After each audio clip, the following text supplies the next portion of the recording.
องน้องเอ๋ยเกี่ยมจิข้ามไปฟังไทยเด้อไปเที่ยวช่วงผักแรงก็เลยคิดอยากไปเที่ยวอยากใช้ภาษาไทยซ้อมมาแล้วจะไปใช้เนาะน้ำฟ้าเนาะ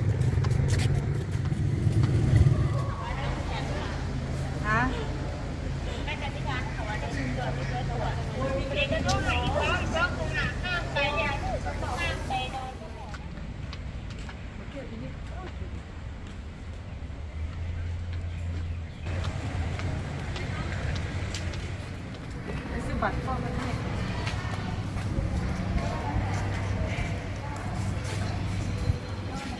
งานเยอะเลย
น้อยเนี่ยยำนี่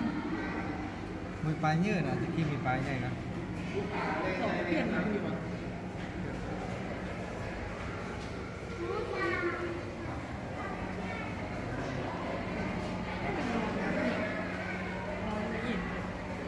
ปลายใหญ่นะสบายอร่อยในเลยนะแต่ละมาตอน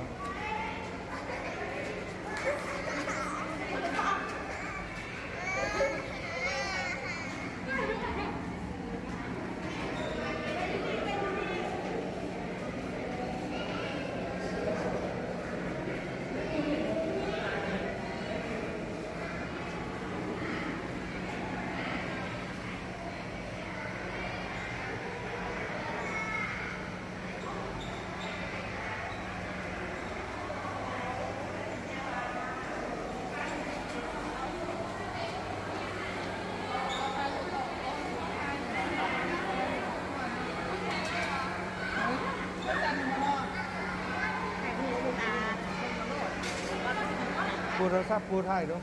ถ่ายรูป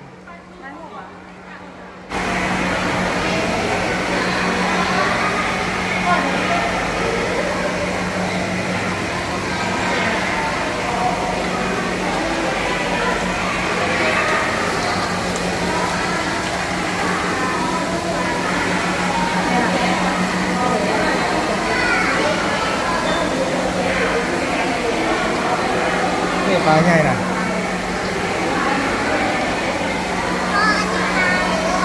ใหญ่บ่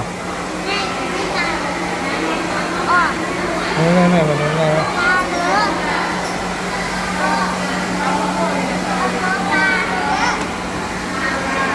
ได้เบิกพ่อบูปลาเลย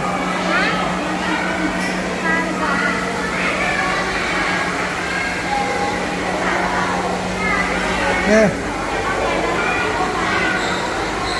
ปลาทาดูแดงอันนี้ปลาเนี่ย ปลาหรือเปล่า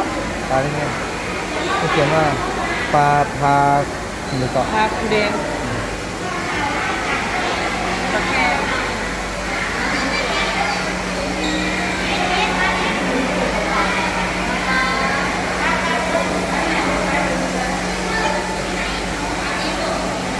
ไอ้กุน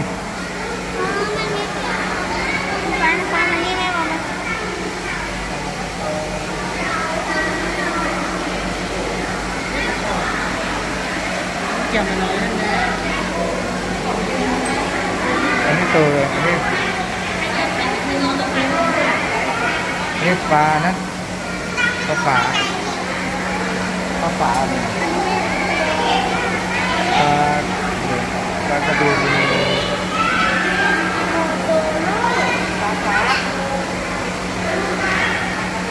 เราลงมาหลายแล้ว ปลาฝาเดี๋ยวไปถือมาเกลือแล้วก็หั่นตัวใหญ่มาหลายนะนี่มันแล้วก็นี่เขาเกลือแล้วนี่มาแล้วตัวใหญ่มาแล้วจะไปไว้ไหม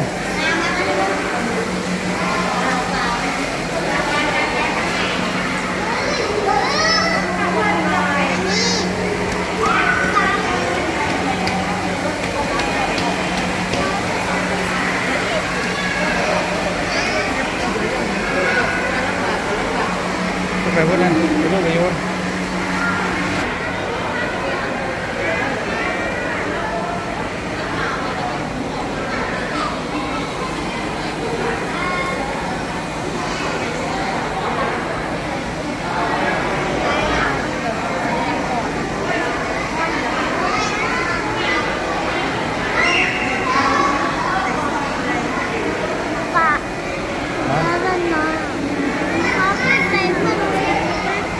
วันนี้คนมาเกลือปลามันมานี่มันมาเครื่อนี่เลย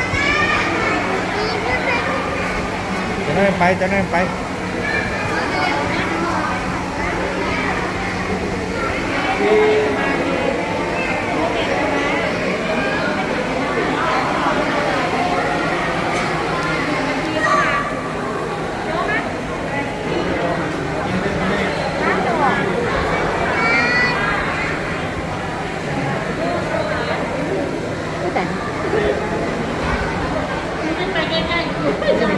ขายืนนั่นก็ได้นะขาก็ยืนนั่นก็ได้นะ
นี่ซื้อของบ้าง